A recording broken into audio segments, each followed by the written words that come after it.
Welcome to our Bible study. Welcome back, Heidi. Thank you.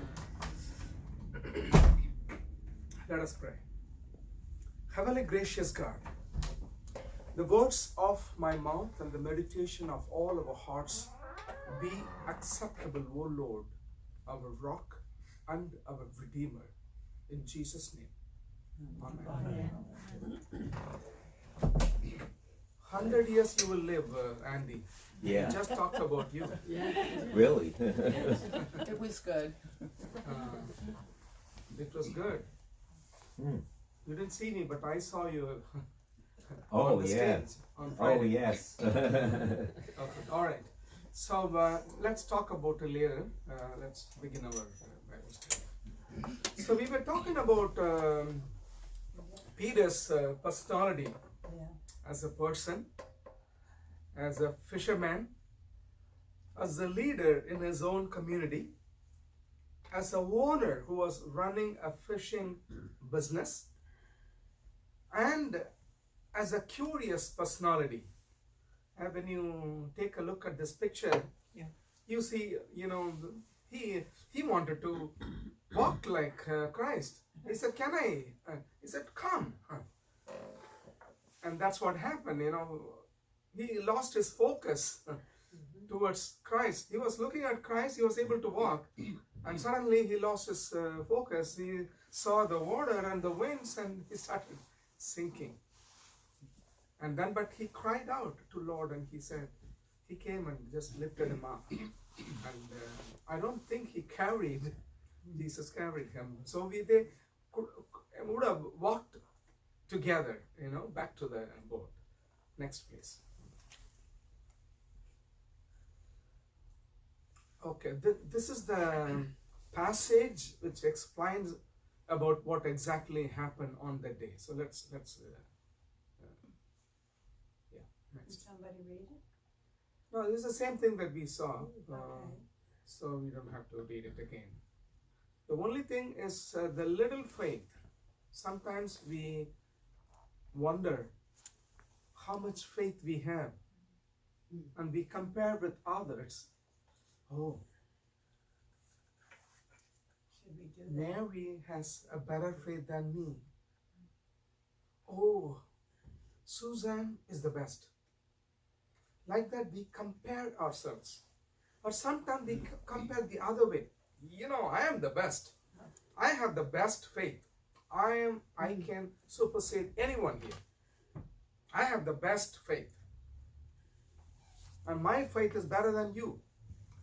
And we also ridicule other religions. You have a filthy religion. That's not the way Christ teaches us to behave with other people.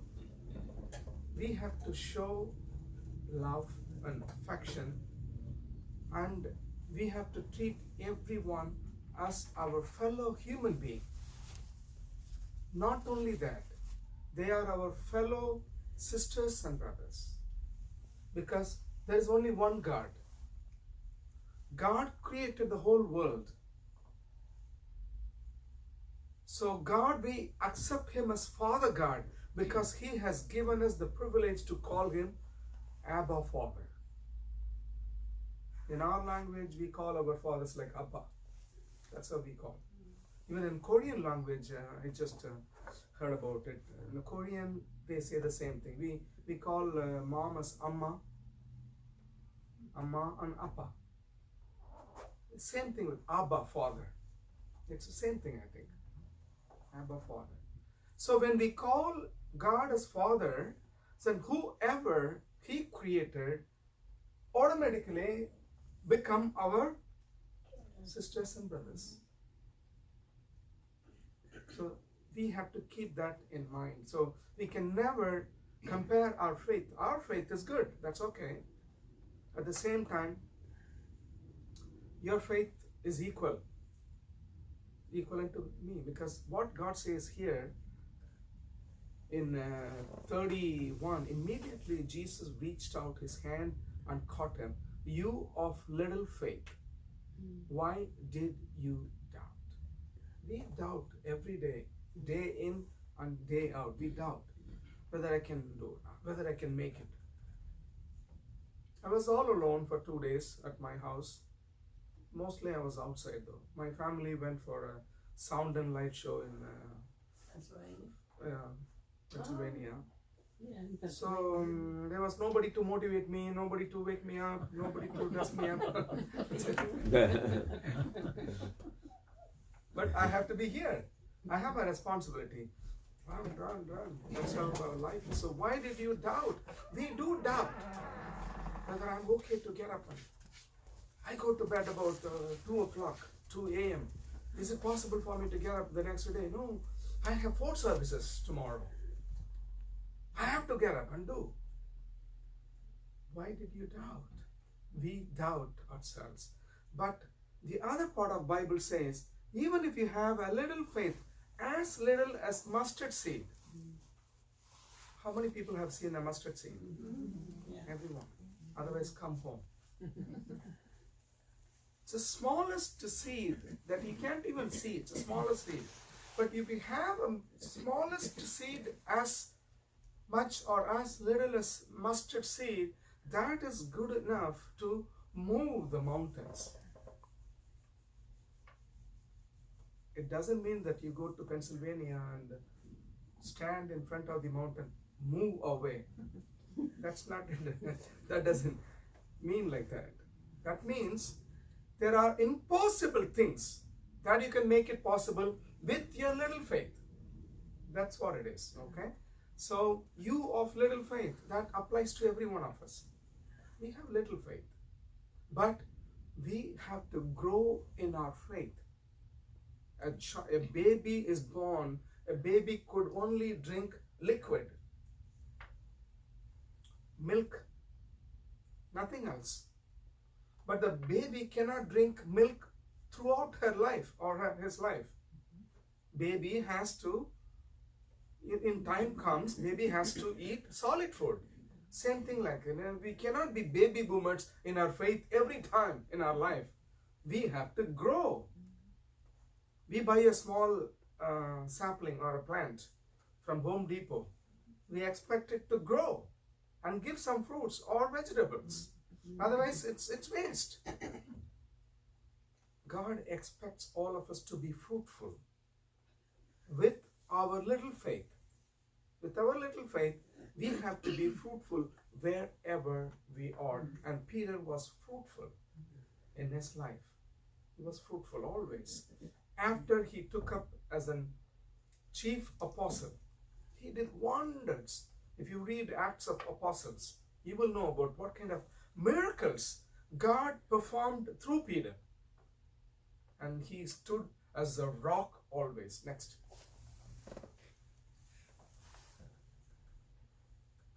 Can anyone read, please? Oh, I guess leave them. They are blind guides. If the blind lead the blind, both fall into a pit. Peter said, "Explain this parable to us." "Are you still so dull?" Jesus asked them. Jesus talks to them like in sarcastic manner. It sounds like an insult sometimes. I cannot give the heavenly thing to dogs. Sometimes he says that. He says,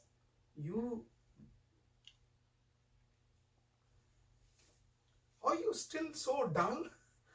When somebody talks to you like that, you get irritated. Sometimes when a pastor speaks like that to congregation, half of the congregation will be gone. Yeah. But Jesus is like that, and they accept him. Are you still? Everything Jesus says applies to all of us. Applies to me as well as to you. But what we see here is not about what did Jesus say here, but what Peter said. When everybody were quiet, Peter said, "I don't understand this. Explain this to me." He wants to know. Some people, after listening to the whole lecture for 1 hour, and the teacher will ask, "Everybody understood?" half of them wouldn't have understood, but they said, yeah, yes. So half of them, if they don't understand, they don't want to raise a question because they are afraid of others. What will they think of me? They will think me as a dull boy.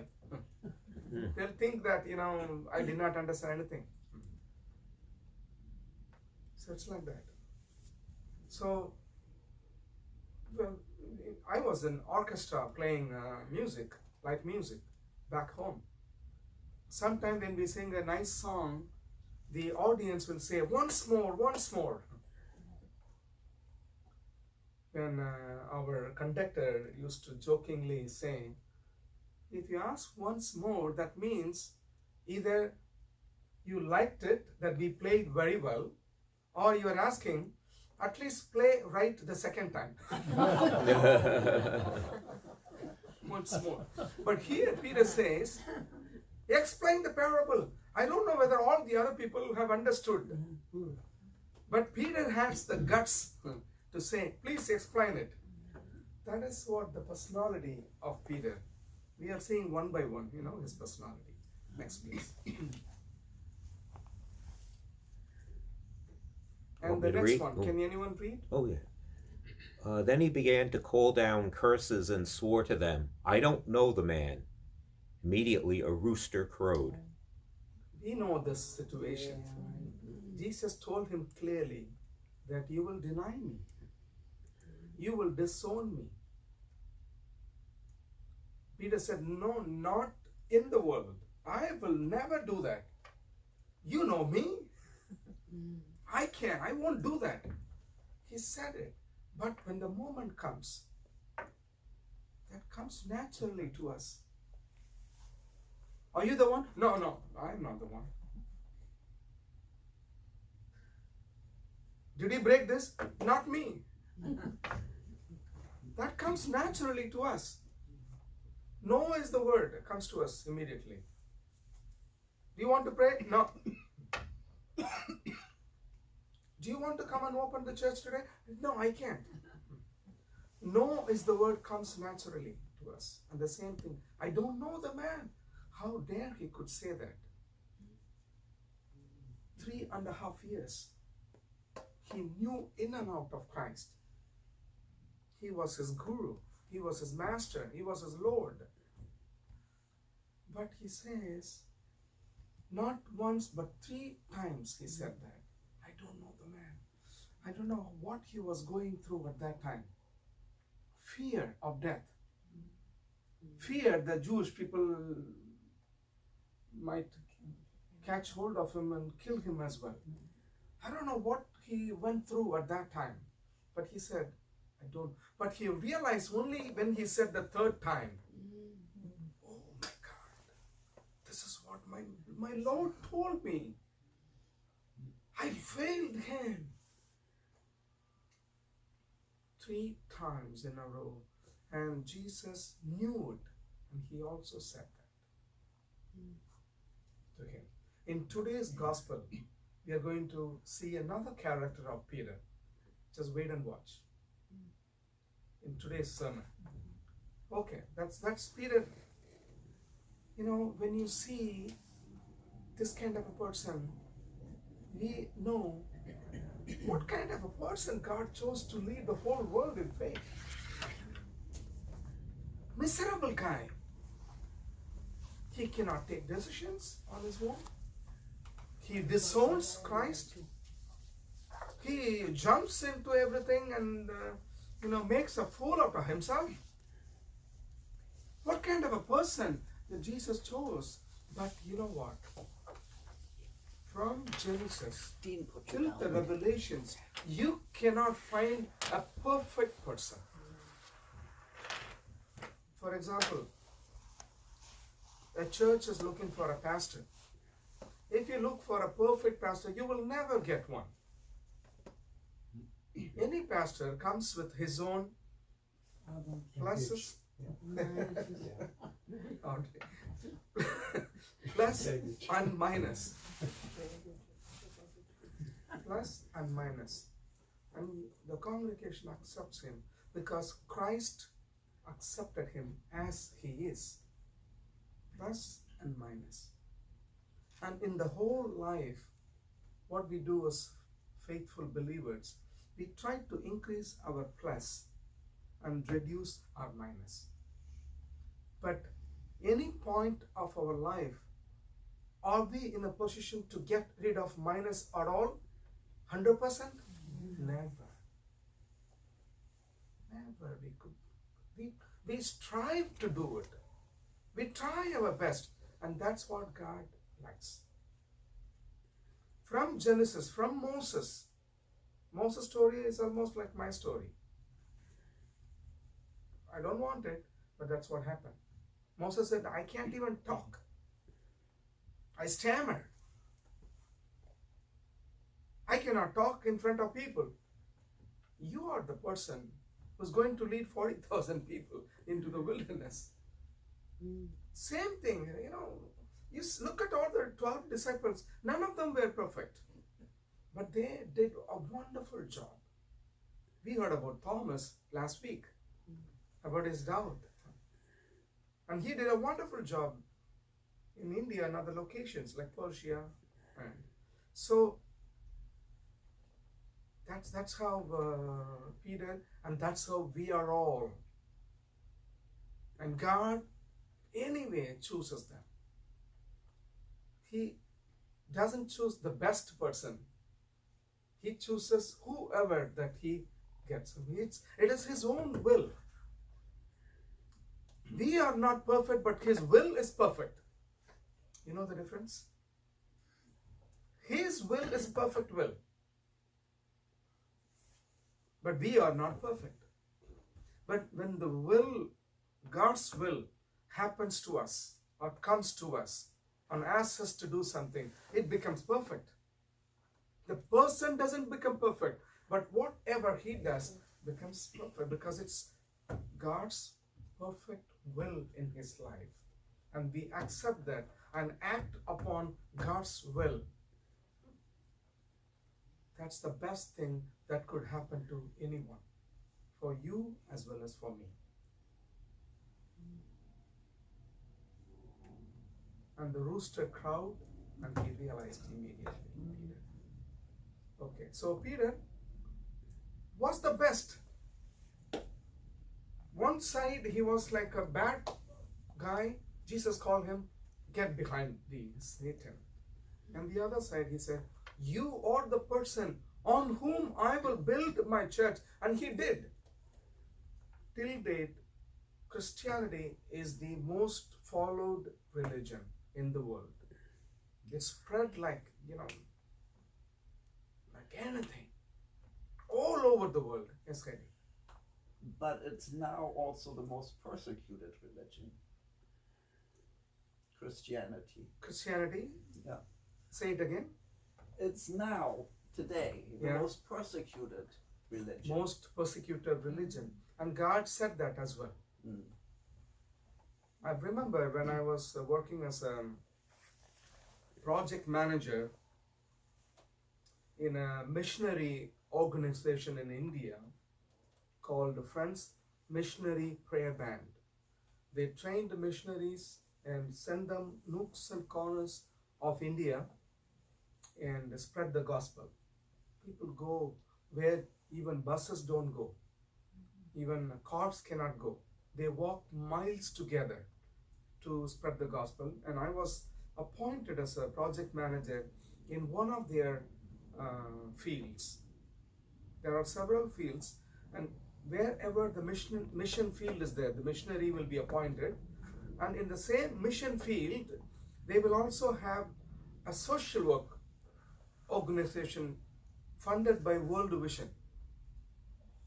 You heard about World Vision? Yes. Yeah. Funded by World Vision. And they will do social work simultaneously. And as I did my master's in social work, I was appointed as a project manager for the entire mission field.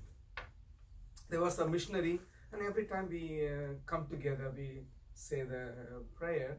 And Sunday we conduct the worship service. And he was a convert from Hindu. He was a policeman. Strong guy, tough guy. He became a missionary, okay? and he will come back in the evening after doing his rounds and all. Several people have been baptized through him, and I will ask him, how was your ministry today? Not good, Alfie. Why are you saying? Have you converted anyone?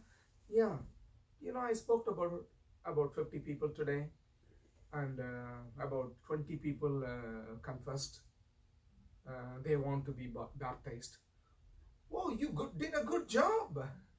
Why are you saying that not good? He said, you know what? Nobody attacked me. Nobody confronted me. Oh, and his question, If I go there, somebody should confront me. Somebody should break my head. I have to shed my blood and do. That will be satisfactory for me. You can't imagine a person says like that. It is like that, The church is persecuted. People are being persecuted because your faith, because you're Christian. And as a gospel team from our college, I was the secretary for the gospel team. We went to a remote village with a megaphone and all, and with guitar and drums. We will sing songs, and people will come just to listen to the songs. And then we will say gospel to them. And there was a tough area. It was a tough area. And people came with all the rods and things like that to chase us away. That happens in India. People get killed because of the faith. You know about the movie, what's the name of the movie, Raj? Do you remember? Which one? The Australian missionary was Graham. burnt alive in India. Graham Staines. Hmm? Graham Staines. Graham Staines, his name is. There was a movie last month, it was released here. I'll get the name for you. If possible, try to see the movie. He was a missionary from Australia. He and his son and wife, I think, they were burnt alive. Not the wife, he and his son. He and his son were burnt alive. There was a movie. Last month it was released. Pastor, what's the last name? Can you spell the last name? I never. Graham Staines. Steins. Maybe you can Google it. Later, Okay, the so- wife, she gave a public announcement that she forgives everyone whoever killed the husband and the That's the beauty of Christianity. She did it immediately. Public statement that she forgives them, whoever did. Instead of cursing, he forgave them. She forgave them and made it as a public statement. There's a book, Oh, well. which is called Fox's Book of Martyrs. I'm not sure about that. That's, Maybe we that's can. another book. Mhm. Yeah. Okay, next one. Let me read. Peter's mother-in-law was healed by Jesus at their home in Capernaum. It says empty tomb. There are two different things. Peter's mother-in-law was healed because of the faith of Peter. We will talk more about that. And also empty tomb. Peter went and saw the empty tomb. We'll talk about that next week. And God willing. Thank you for coming. thank you. God bless you.